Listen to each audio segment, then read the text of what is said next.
I prepared for this. I knew it's only 10 minutes, so I wrote everything down because I like to talk.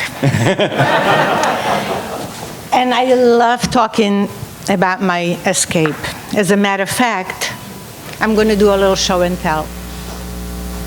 I got famous for designing the best pair of pants in town, which provided me with additional income. My homemade pair of jeans with English labels I cut out from my bra or my father's American shirt were selling like hotcakes. I began smuggling stuff to Poland, Hungary, and Ukraine. I made so much money, I was able to buy my own apartment. On one of my business trips to Ukraine, someone stole my shearling coat, a new one I got from my mother for my birthday. And you know, I had to report it at the custom police at the border. There, I met this Russian Jewish family that was about to emigrate to America. They shared with me the most valuable information ever. They told me about Hayas, the Hebrew agency in Rome that helps all Jewish refugees to find their new home. Wow, I knew all roads led to Rome. I signed up with the travel agency Tatra Tour for 2 weeks vacation in Rimini, leaving June 1st, 1971 from Bratislava. Didn't tell anybody. Paid a non-refundable fee in full and immediately applied for my visa. It was denied, claiming my application was sent past due. Obviously, they had different calendars for different people, since the date on my application clearly stated that it was sent way ahead of time, and I wasn't buying it. Instead, I bought the most expensive bottle of cognac in Tuzex and headed directly to the chief's office. I made sure his secretary noticed the bottle protruding from my bag, and I lied to have an appointment with him. I had nothing to lose as far as I was concerned. I was as good as dead. I was ready to climb through the window if she wouldn't let me in.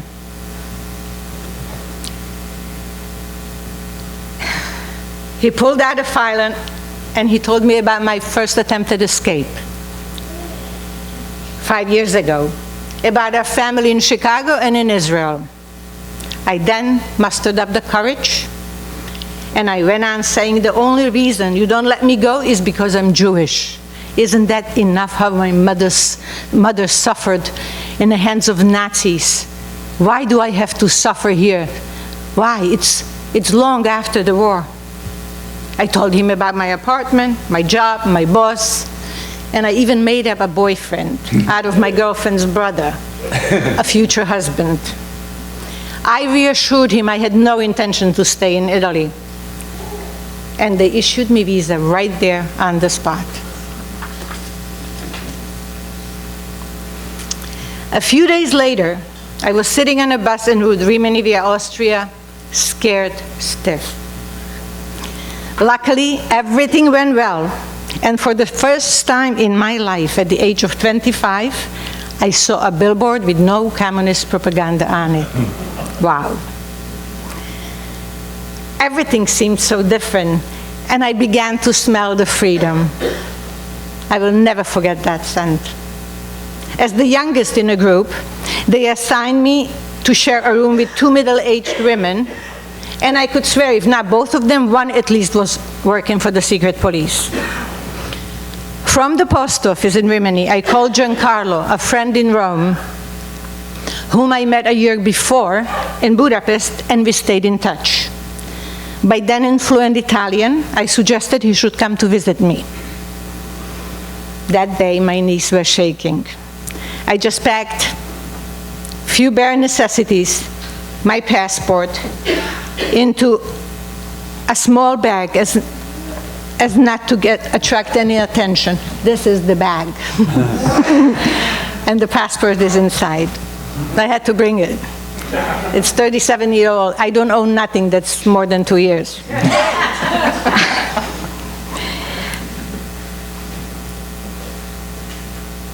Then I took a piece of paper And I wrote in big letters, "Do not wait for me and do not look for me," and placed it on my bed between the sheet and the pillow. I left everything behind, just like the same way I left the most precious family of mine, which I knew I might never see them again. Sunday, June 9th, Giancarlo was waiting for me by the post office in Rimini and asked where I would like to go for lunch. To Rome, I answered. As of this very moment, I am a refugee and you are my partner in crime. I told him about Hayes, and I knew he would understand me. That evening in Rome, in his sister's Umbretta house, I gained a new family. They couldn't do enough to help me and support me in my efforts. When I got to Hayes, I was assigned a caseworker. After the interview with an American ambassador, they issued my visa for political and religious asylum. October 24, 1979, on board of Pan Am flight, I touched down in my new dreamed out land of the United States of America. Thank you.